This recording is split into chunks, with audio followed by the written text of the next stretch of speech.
KPK kan yang digunakan kalau dalam tahap penyidikan ya tadi kan karena menyinggungnya di sisi penindakan gitu. Betul. Ya. Nah itu kan KPK itu berpegangan hanya 2 pasal biasanya yang dipakai. Lo harus inovasi, apalagi targetnya nggak bisa mundur misalnya. Dengan target ini inovasi apa yang dibutuhkan? Gitu. Terus dalam mengambil inovasi, ya kan kalau kita bicara Perpres 112 tahun 2022 itu kan sudah di state begitu Pak, bahwa pengadaan EBT yang dilakukan oleh PLN itu harus dilakukan. Kemudian dengan adanya Perpres 46 tahun 2025 ini berarti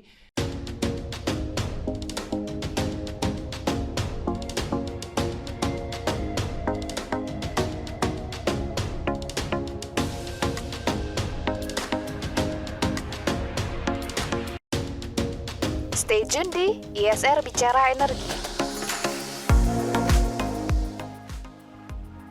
Halo Sobat Esensial, selamat datang di podcast Bicara Energi ISR bersama saya Dwi Cahya. Hari ini kita akan ngobrol-ngobrol soal masa depan energi bersih dari tata kelola bersih pengadaan energi terbarukan di Indonesia. Episode podcast kali ini didukung oleh British Embassy Jakarta di bawah Project Green Energy Transition Indonesia.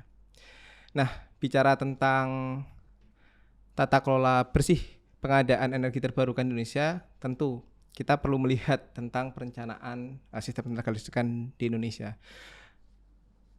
Dalam RUPTL terbaru yang diterbitkan oleh PLN merencanakan menambah kapasitas pembangkit pada sistem ketenaga listrikan nasional sebesar 69,5 GW selama 10 tahun ke depan. Dari total penambahan kapasitas tersebut, sekitar 42,6 GW merupakan pembangkit berbasis energi terbarukan, 10,3 GW berbasis sistem penyimpanan energi, dan 16,6 GW merupakan pembangkit berbasis bahan bakar fosil. Sebagai perencanaan yang digadang-gadang sesuai dengan Rencana Umum Ketenagalistrikan Nasional atau RUKN yang diterbitkan oleh Kementerian ESDM yang menargetkan Indonesia mencapai net zero emission pada tahun 2060, maka PLN harus berhasil melakukan proses pengadaan khususnya untuk pembangkit energi terbarukan hingga fase komersial on date atau beroperasi secara komersial, yang rata-rata proses yang berhasil ini harus mencapai 4,26 GW per tahunnya jika kita hitung secara rata-rata 10 tahun.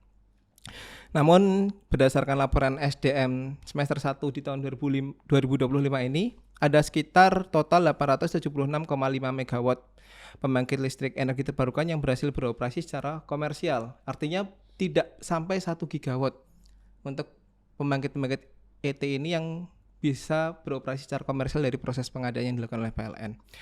Yang mana ini terdiri dari PLTP sebesar 105 MW, PLTA 492 MW, PLTM 8,2 MW, PLTS 233 MW, dan PLTBM sebesar 37,8 MW. Hasil kajian ISR menemukan bahwa sebenarnya terdapat beberapa faktor yang diperkirakan menjadi penghambat proses pengadaan dari pembangkit EBT yang dilaksanakan oleh PLN hingga akhirnya berhasil beroperasi secara komersial. Di antaranya seperti persiapan yang kurang matang dalam fase awal atau perencanaan dari proses pengadaan proyek energi terbarukan. Salah satunya berkaitan dengan tentang ketentuan harga perkiraan sendiri atau HPS, kemudian akuisisi lahan dan proses perizinannya rumit, dan upaya menurunkan risiko melalui mandatory partnership dengan anak perusahaan PLN. Namun implikasinya di sini pengembang swasta itu memiliki margin keuntungan yang kecil. Sementara itu untuk berinovasi dalam proses pengadaan, PLN perlu melakukan kehati-hatian dan tetap berpedoman pada prinsip good governance agar terhindar dari temuan-temuan yang berpotensi merugikan negara yang berakibat pada proses penyelidikan oleh KPK nantinya. Oleh karena itu, sore ini podcast Bicara Energi telah menghadirkan beberapa narasumber. Dari LKPP ada Bapak Setia Budi Arianta SH, beliau Deputi Bidang Hukum dan Penyelesaian Sanggah, dan juga dari KPK hadir bersama kita Ibu Rika, analis pemberantasan TPK ahli media, yang akan bersama-sama mendiskusikan tentang batasan dan koridor dalam berinovasi di proses pengadaan untuk menghindari potensi kerugian negara dan indikasi KKN. Baik, Sobat Esensial, sebelum kita mulai podcast dengan Bapak Ibu narasumber kita hari ini, jangan lupa untuk like, komen, dan share video ini, dan jangan lupa untuk subscribe ISR Indonesia agar tidak ketinggalan informasi mengenai energi terbarukan di Indonesia. Baik, nah, berhubung kita sudah kehadiran Pak Setia di tengah-tengah kita, Langsung saja mungkin. Ya, selamat sore Pak Setia. Bagaimana kabarnya Pak? Baik. Alhamdulillah. Dengan dinamika yang luar biasa ini, terima kasih Pak Setia sudah berkenan hadir dalam podcast kami. Begitu juga dengan Bu Rika di sini sudah hadir. Bagaimana Bu kabarnya Bu? Baik. Pertanyaan pertama pada Bapak Setia dari LKPP Pak. Ini yang berkembang di umum saat ini Pak, yang kami ketahui juga sebenarnya ada peran dari LKPP dalam proses pengadaan di sektor ketenagalistrikan terutama pembangkit. Sebenarnya peran apa sih Pak LKPP ini dalam proses pengadaan di sektor pembangkitan ini, dan sebenarnya apakah ada hubungan langsung antara LKPP dengan proses pengadaan di PLN ini Pak? Mungkin kita mulai dari ini dulu Pak. Jadi kalau sesuai tupoksi LKPP sebenarnya kita lingkupnya untuk pengadaan pemerintah ya, yang dibiayai APBN APBD, tapi juga kita ada pengadaan khusus. Jadi pengadaan khusus itu pengadaan yang BUMN BUMD, kemudian desa, kemudian TNI Polri gitu ya, Almatsus, Alisusta, kemudian pengadaan KPBU, pengadaan yang dilakukan kerjasama pemerintah dengan badan usaha. Jadi kalau pengadaan biasa itu dari sisi belanja, ada anggarannya baru diadakan. Kalau KPBU itu nggak ada dana APBN APBD sama sekali, tapi dia dibayar dengan konsesi. Jadi yang bangun investor, nanti kita akan setelah proyek jadi, kita yang ditenderkan itu konsesi, misalnya jalan tol, pelabuhan, itu KPBU istilah kita. Itu ada Pepres sendiri. Kemudian itu mungkin ada yang pengadaan yang sumber dananya BUMN BUMD, itu kita dampingi, tapi pasif berdasarkan permintaan BUMN BUMD tadi. Kita juga sekarang juga lagi diminta oleh Pertamina, oleh PLN untuk benahi pengaturan internal BUMN BUMD tadi. Karena masukan kita berdasarkan kasus-kasus yang kita tangani, baik yang ditangani KPK, Kejaksaan sama polisi, karena kita sebagai ahli, itu saya melihat banyak aturan BUMN BUMD itu jadul, ketinggalan zaman. Sehingga dia harus kita perbaiki, karena banyak BUMN yang buat aturannya itu mengacu Kepres 80 tahun 2010. Padahal kita sudah Kepres 46 tahun 2025. Oh, udah ada yang baru ya Pak ya? Itu udah berubah, udah sampai 20 kali. Udah jadul tuh. Terus saya perlu ingatkan bahwa BUMN itu boleh ngatur sendiri, tidak perlu ngacu Pepres, gitu. Jadi Anda harusnya bikin aturan SK direksi, masing-masing BUMN kan dikasih kewenangan ngatur. Itu harusnya lebih agile daripada pengaturan di pemerintah. Karena BUMN itu dituntut cepat, untung kan? Iya, betul. Saya prihatin karena lawannya BUMN itu kan swasta. Bisa swasta lokal dan swasta asing kan. Oke. Swasta asing, swasta nasional yang lokal tadi, itu aturan pengadaannya simpel sekali. Kalau PLN tender 6 bulan nggak kelar-kelar. Terlalu panjang ya. Timingnya udah telat gitu kadang. Nah, ini padahal pemerintah itu sudah menciptakan katalog, sudah menciptakan tender cepat cuman seminggu. Seminggu waktunya, itu paling lama. Ini di PLN 6 bulan. Terus ada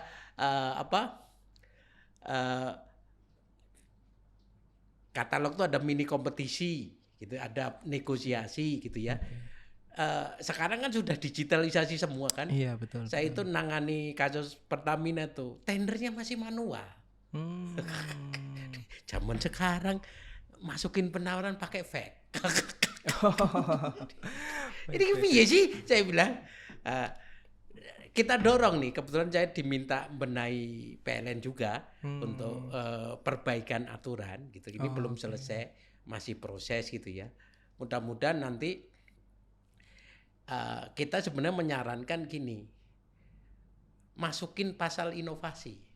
Pasal inovasi. Pasal pintu keluar, pasal solusi. Itu kebetulan terus terang yang berjuang saya.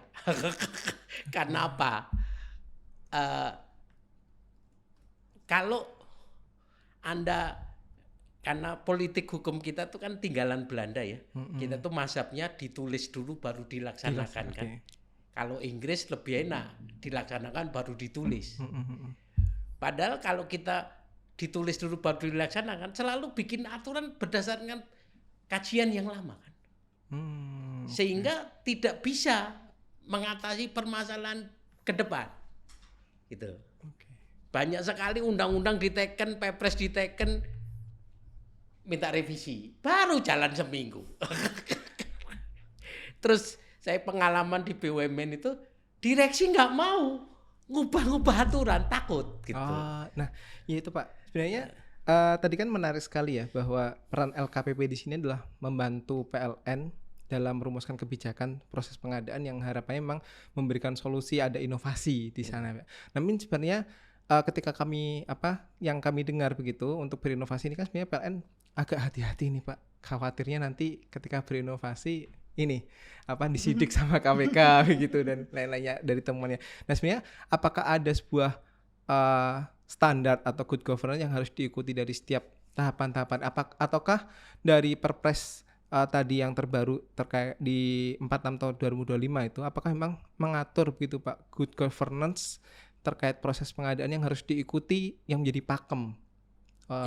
Gitu. Jadi gini, sebenarnya orang BUMN maupun pemerintah pelaku pengadaan tuh nggak berani ngambil inovasi karena memang nggak ada pasal yang mengizinkan Anda berinovasi. Belum ada pasal itu dulu. Ya, Pak, ya? Dulu. Sekarang di Perpres 46 pasal 9 itu saya bikin tuh bahwa ketentuan yang ada di Perpres dan LKPP, PLM LKPP itu ketentuan hanya contoh. Ketentuan hanya contoh. Itu contoh. Anda boleh mengganti, mengubah, mengurangi tahapan, menambah tahapan, menemukan metode baru, menemukan jenis kontrak baru. Silahkan. Yang penting tujuannya untuk mengisi kekosongan hukum, kemudian mengatasi stagnasi pemerintahan. Kalau di BUMN saya kopikan, tapi pemerintahan diganti mengatasi stagnasi perusahaan. Ini ada kekeliruan bahwa kalau tidak diatur tuh dilarang. Iya itu. Itu salah. Anda baca Undang-Undang 30 Administrasi Pemerintahan, statementnya Pak Mahfud waktu di Komisi Hukum, kan beliau bilang kalau tidak diatur itu bukan dilarang, boleh kalau tidak diatur, lu bikin inovasi baru. Itu nggak pada baca tuh. Jadi kalau di tempat saya, nih saya lagi dorong kinerja UKPBJ Bu. Kan sekarang tuh hanya efisien, WTP kan gitu. Saya bilang efisien dan WTP itu bukan prestasi, nggak perlu dapat penghargaan, itu kewajiban. WTP. WTP itu kewajiban loh, gitu loh. Efisien itu kewajiban. Kalau di tempat saya ditambahin satu kinerja lagi. Berapa inovasi yang kamu temukan tahun ini? Berapa solusi yang kamu temukan tahun ini? Itu yang saya ingin dorong nih, UKPBJ kalau di BUMN logistik kan, berapa inovasi yang kamu temukan? Gitu loh. Sehingga dengan kinerja seperti itu dan dilindungi pasal 9 tadi, pasti banyak inovasi. Harapannya demikian ya Pak ya. Dan pasti itu, gitu loh. Karena kalau UKPBJ saya nggak berinovasi, gua copot. kita ganti, gitu kan? Berarti Perpres terbaru yang 46 tahun 2025 ini memang berlaku untuk semua proses pengadaan termasuk badan usaha ya Pak ya? Enggak, karena tadi kembali lagi ruang lingkupnya Perpres itu hanya APBN APBD. Makanya saya kalau diundang BUMN pembenahan aturan tadi masukin pasal 9 itu, lu kutip, ganti pemerintahan diganti perusahaan. Gitu. Jadi kalau di pemerintahan tuh dikenalkan diskresi. Kalau di BUMN tuh namanya business judgment rule.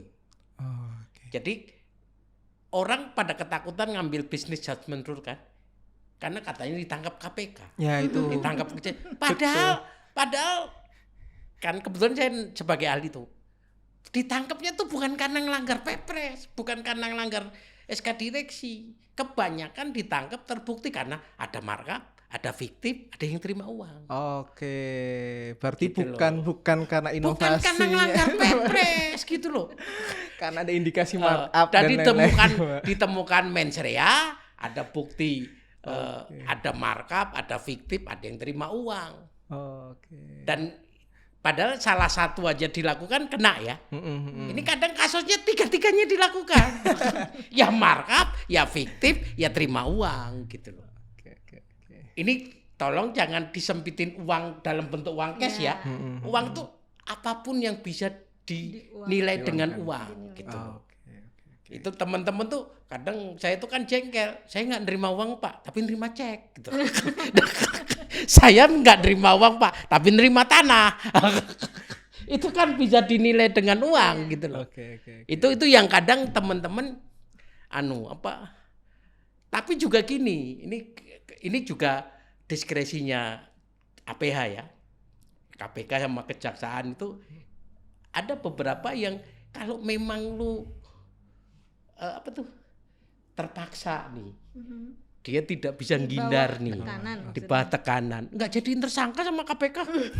Bisa dibuktikan. Ya itu tadi. Terus kemarin kasus BTS. BTS-nya Pak Menteri itu.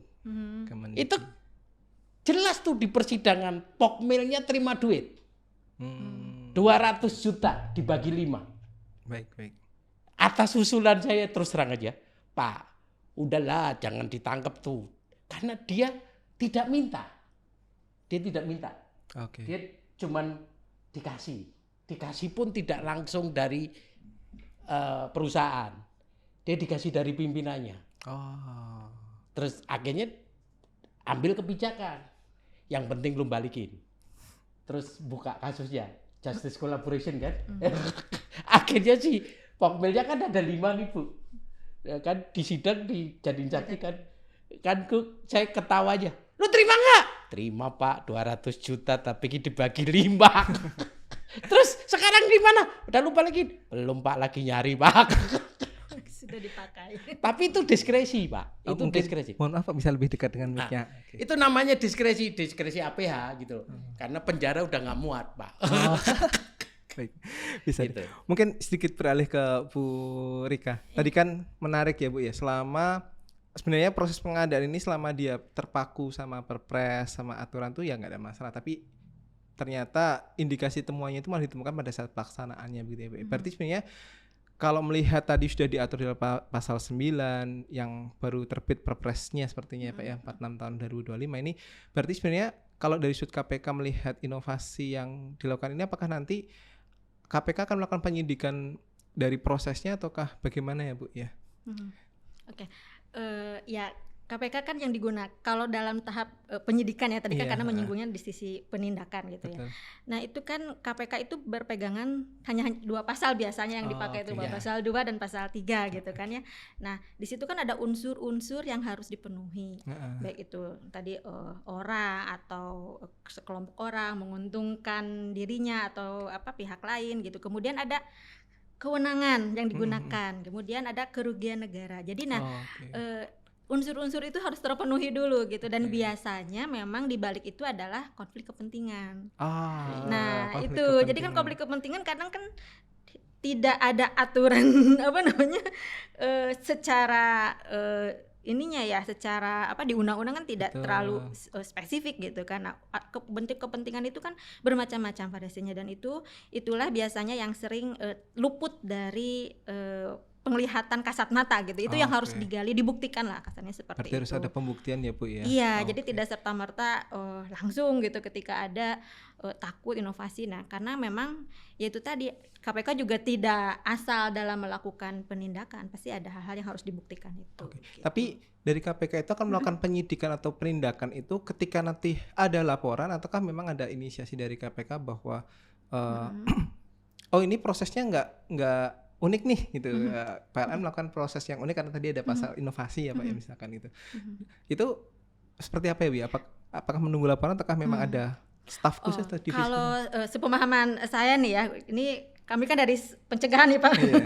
Kalau teman-teman di penindakan itu biasanya dari dua ya. Pertama memang betul adanya laporan dari masyarakat. Kedua dia case building. Case building itu membangun kasus.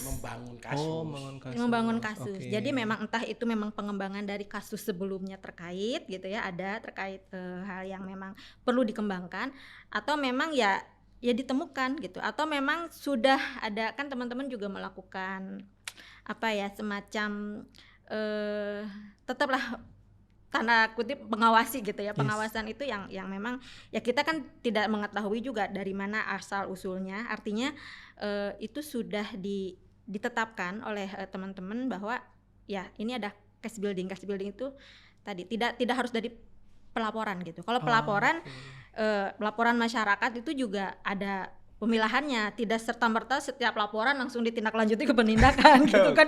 Itu bisa nggak pulang-pulang teman-teman gitu kan. Jadi ada dari ribuan gitu dipilah-pilah dulu mana laporan memang yang layak ditindaklanjuti. Minimal biasanya ada 2 unsur ada bukti yang harus disertakan. Nah, gitu. kalau kita berkaca pada perencanaan PLN ini Bu ya, kan bahwa di RUPTL-nya itu kan tadi sekitar membangun 46 gigawatt sekian pembangkit EBT dan kenyataannya sudah di state di awal bahwa pengadaan PLN ini nanti itu akan melibatkan 70% investasinya, kebutuhan investasinya itu dari IPP, dari swasta begitu. Ini kan artinya akan ada kerjasama PLN dengan swasta dan kita ketahui bersama PLN ini kan juga melakukan ada suntikan APBN ya Pak dalam bentuk subsidi kompensasinya ya. Tapi nah ini ketika melihat rencana begini, apakah nantinya ketika dilaksanakan proses pengadaannya kan mulai ada upaya case building begitu Bu, ataukah bagaimana KPK melihat upaya PLN untuk melakukan pengadaan dengan 70% dari swasta ini nanti Bu? Kalau case building atau tidak itu saya tidak bisa menjawabnya. Baik, siap. Karena itu kan ranah teman-teman di penindakan ya. Tapi yang jelas begini, kalau kita melihat dari adanya peran lebih banyak swasta kan memang kita juga harus melihat di Perpres 112 2022 itu ya tentang percepatan bauran energi ini. Nah, di sana kan di pertimbangan itu kan memang tujuannya itu adalah untuk meningkatkan investasi. Nah, meningkatkan investasi ini ya ketika dijawab dengan sekarang melibatkan swasta itu sebenarnya apa ya? Ya ini sesuatu hal yang bagus. Kenapa? Karena berarti pasar tumbuh. Ada pasar tumbuh. Jadi tidak melulu ini kan oleh PLN walaupun tetap drive-nya kan PLN karena memang ini kan sifatnya penugasan Pak. Kalau EBT itu kan penugasan ya seperti itu ke PLN karena ya mau tidak mau memang ya perusahaan milik negara tentang ketenaga listrikan satu-satunya PLN gitu kan. Nah itu jadi di satu sisi itu keuntungan gitu, maksudnya ya menjawab tentang Perpres itu memang investasi tumbuh, tapi di sisi lain memang ada tantangan yang besar. Tentu saja ketika lebih banyak yang berperan berarti pengawasan juga harus lebih luas gitu kan. Kemudian tadi unsur-unsur tadi yang disampaikan oleh Bapak terkait dengan pengadaan juga harus tetap diperhatikan, entah itu mulai dari transparansinya gitu kan, regulasi yang ada kan karena PLN kan memiliki aturan tersendiri terkait pengadaan ya, ada keputusan direksi tersendiri seperti itu. Biasanya kan dia udah punya daftar pengadaannya yang melakukan pekerjaan itu penyedia sudah DPT gitu ya.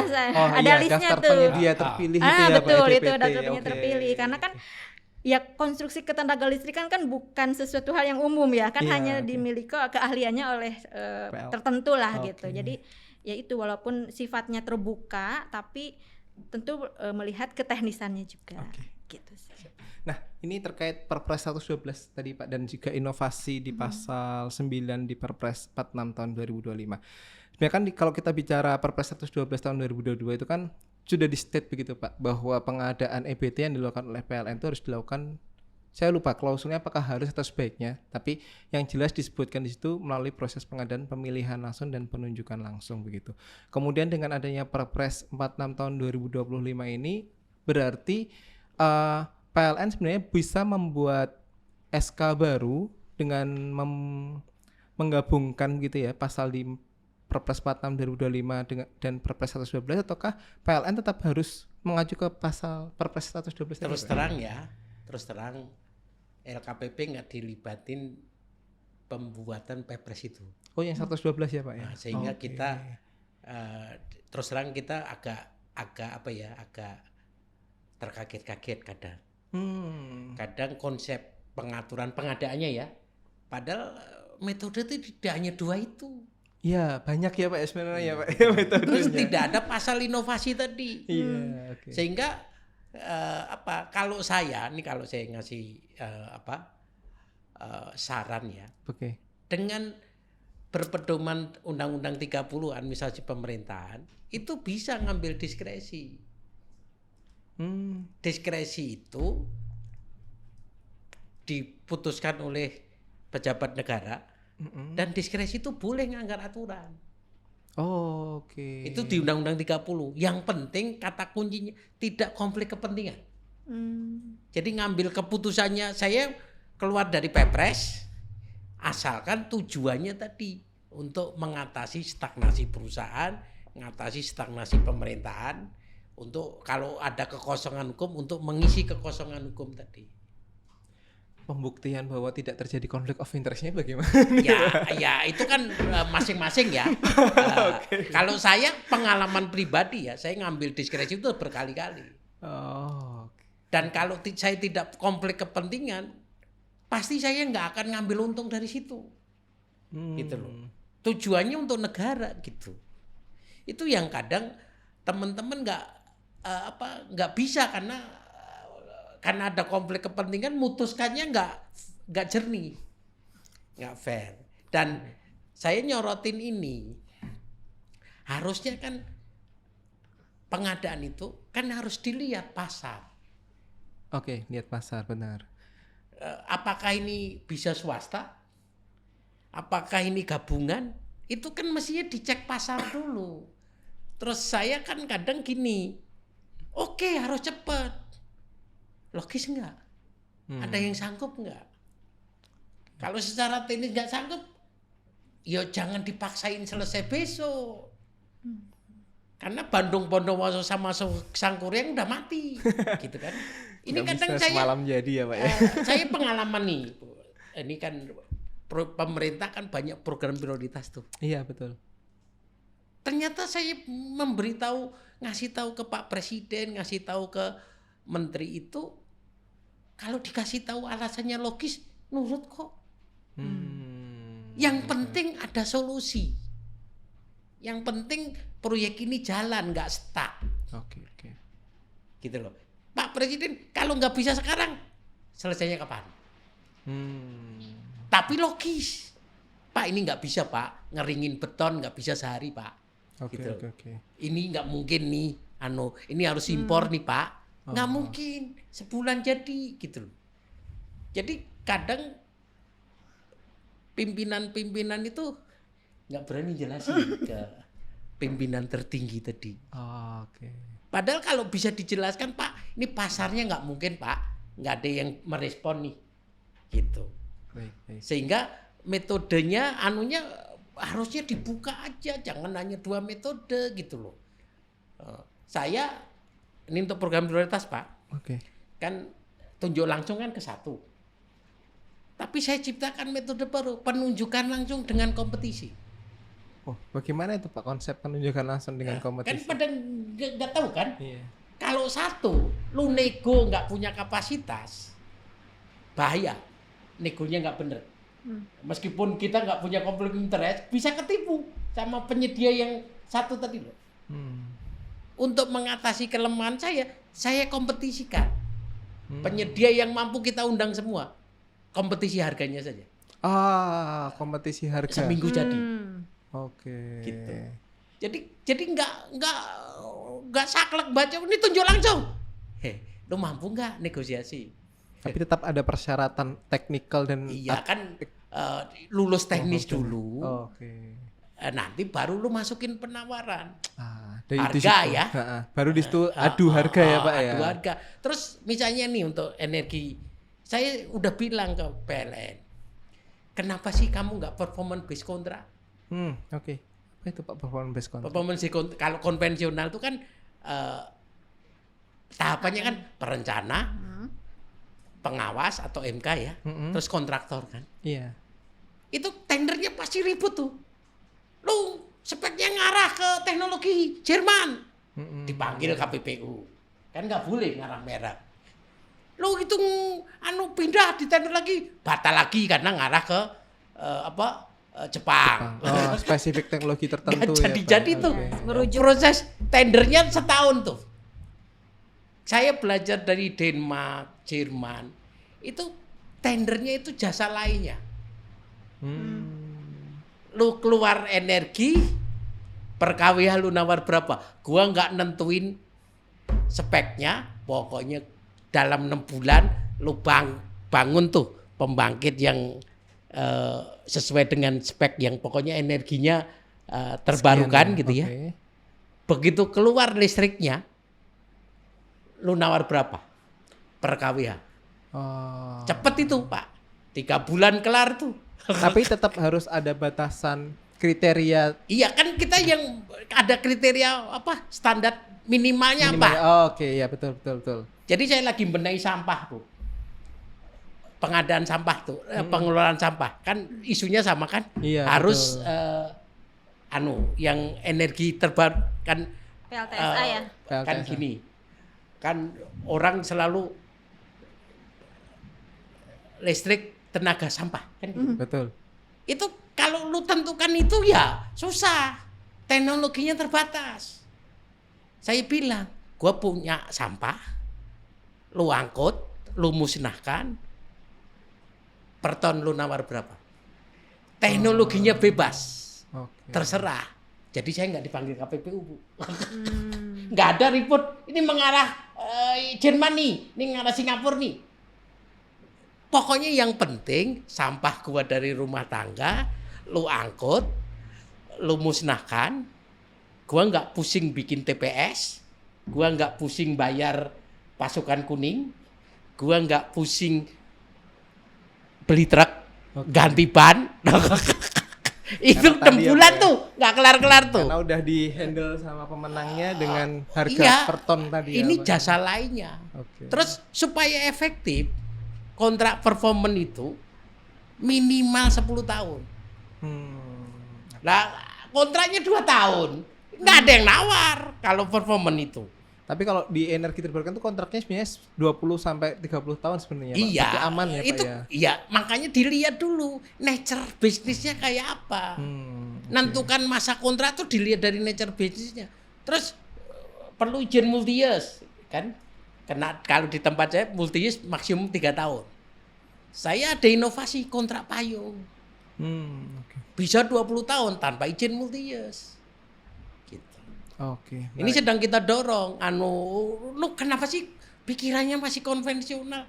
Pengadaan tuh harus bangun, harus beli, harus ini, harus ini. Kiamat loh saya bilang.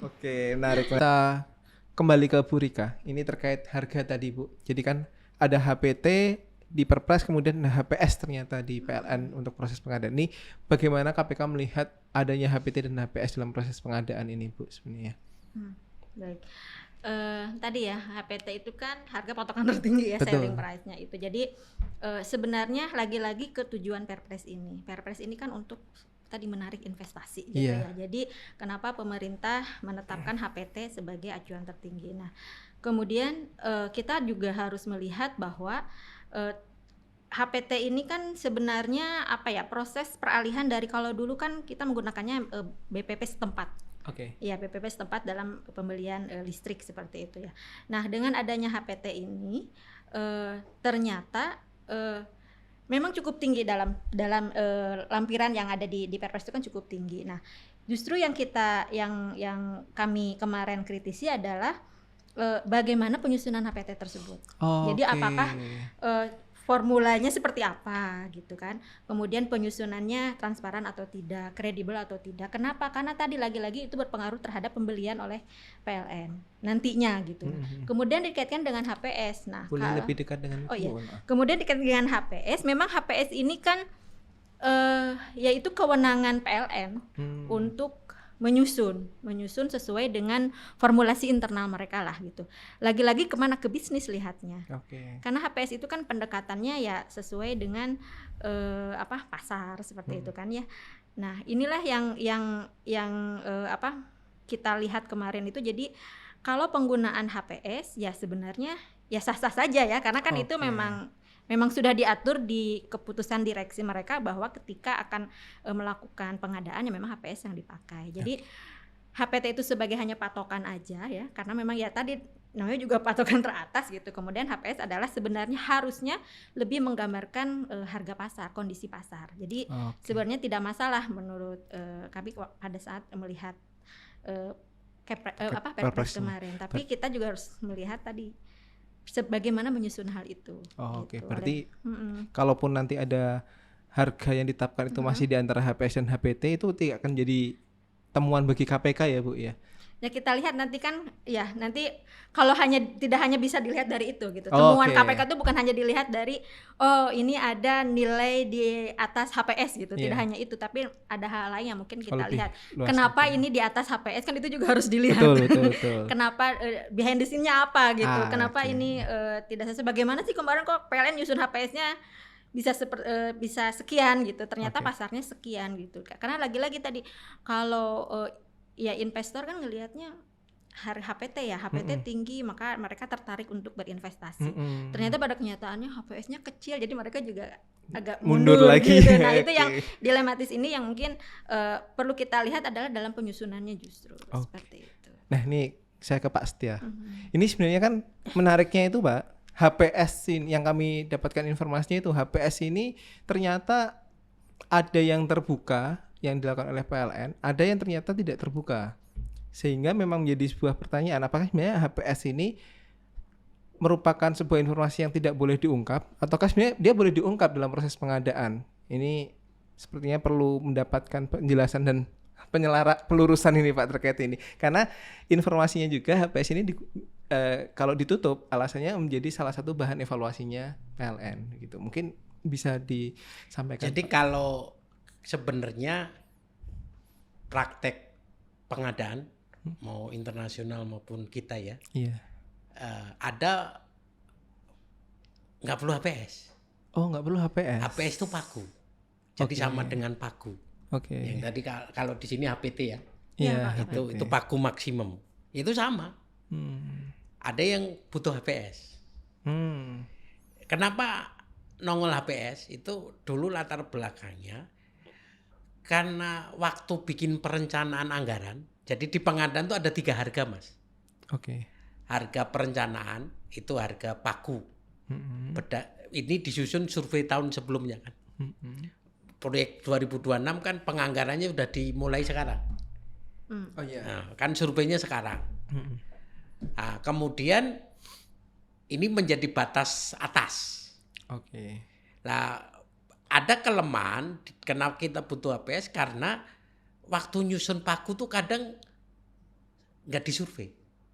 Ada gelondongan tahu-tahu dapat 200 miliar gitu. Itu kadang itunya nggak bisa dipertanggungjawabkan. Di samping ada timing waktu kan. Iya betul. Timing waktu, karena harga yang kedua harga HPS. HPS itu kan ditender 28 hari sebelum proses tendernya dimulai. Artinya kan ada lag waktu kan dengan harga pagu tadi. Betul. Karena kondisi ekonomi dunia nggak menentu, kan harus ada HPS. HPS itu dicek ke pasar pada saat sebelum tender, survei lagi. Harusnya ada market consultation ya Pak ya untuk memastikan HPS harus. Itu. Ini waktu nyusun pagu tuh harus ada tadi market juga, survei market. Kemudian dikoreksi lagi waktu nyusun HPS. Walaupun hasil survei HPS itu bisa terjadi 3 kemungkinan.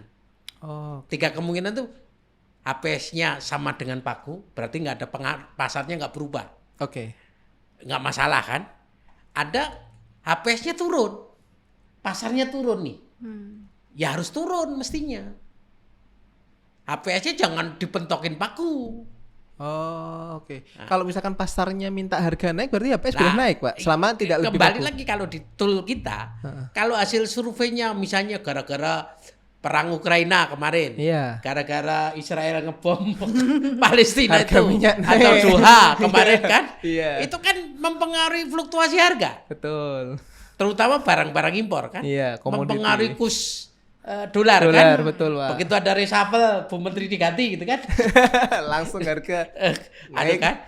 Itu kalau terjadi kenaikan harga, solusinya ada 3.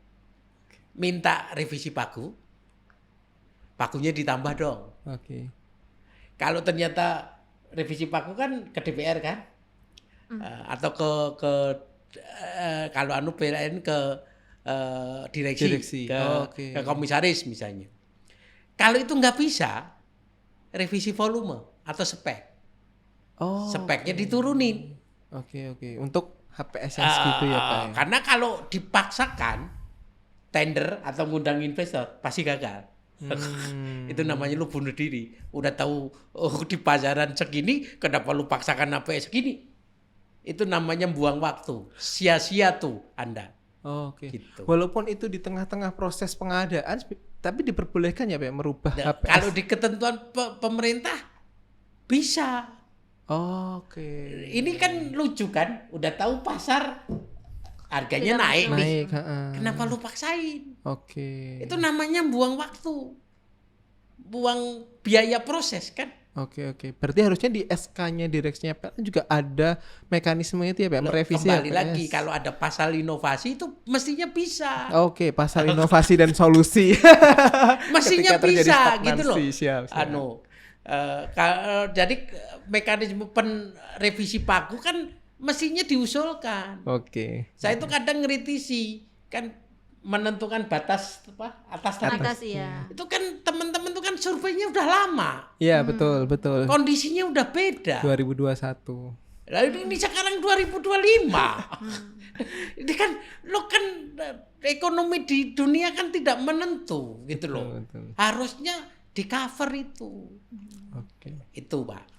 Menarik sekali. Ini diskusinya menarik sekali, namun berhubung waktunya sudah pendek begitu Pak Setia dan Bu Rika, sepertinya kita harus lanjut ke pertanyaan terakhir nih. Nah, tadi kan sebenarnya menarik ya, HPS, HPT, terutama HPS tadi sebenarnya ada mekanismenya bahwa mereka harus HPS ini harus dikonsultasikan di pasar, paku dikonsultasikan di pasar, sehingga dan HPS ini pun harus menyesuaikan dengan kondisi pasar. Ini menarik sekali dan ini bisa kita asumsikan sebagai sebuah inovasi juga sebenarnya yang harus digunakan oleh BUMN ya ataupun PLN dalam langkah tadi biar lebih agile dalam proses pengadaannya.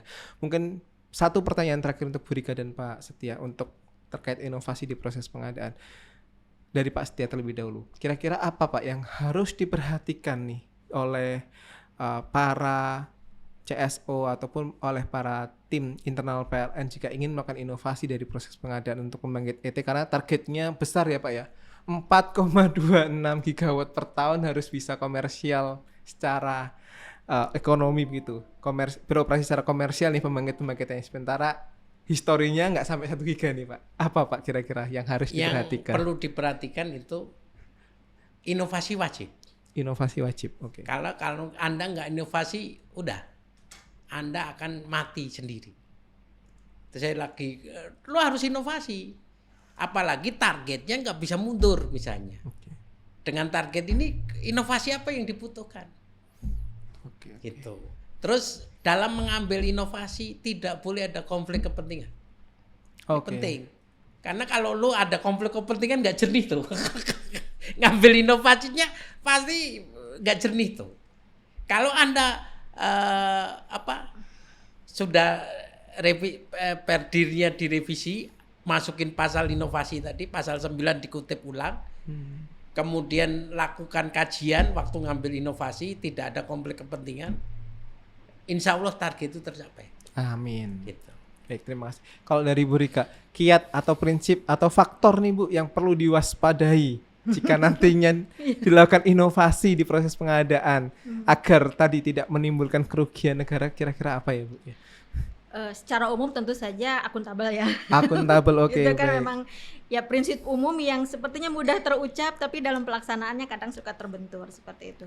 Kemudian yang kedua tentu saja transparansinya juga kan kita harus lihatlah seperti itu. Tidak lupa tadi konflik kepentingan, bebas potensi terhadap konflik kepentingan karena itu memang harus salah satu yang APH ya, bukan hanya KPK sebenarnya melihat hal itu yang kadang tadi tidak ada dilihat secara terbuka gitu, itu kan biasanya di belakangnya, di belakang layar seperti itu. Kemudian ya integritas. Integritas. Okay. itu jadi kuncinya di situ. 4 kata penting ya, akuntabel, transparan, bebas konflik kepentingan dan integritas. Iya, itu baik. mungkin yang harus dilaksanakan kurang lebih seperti itu. Baik, terima kasih sekali Bu Rika dan juga Pak Setia atas kesediaannya hadir dalam podcast Bicara Energi pada sore hari ini.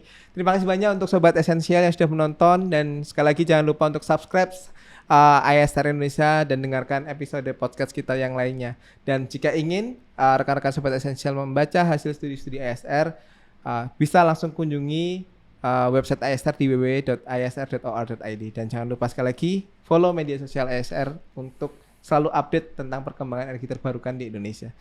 Sekian dari saya Cahya, terima kasih dan sampai jumpa di episode-episode podcast selanjutnya.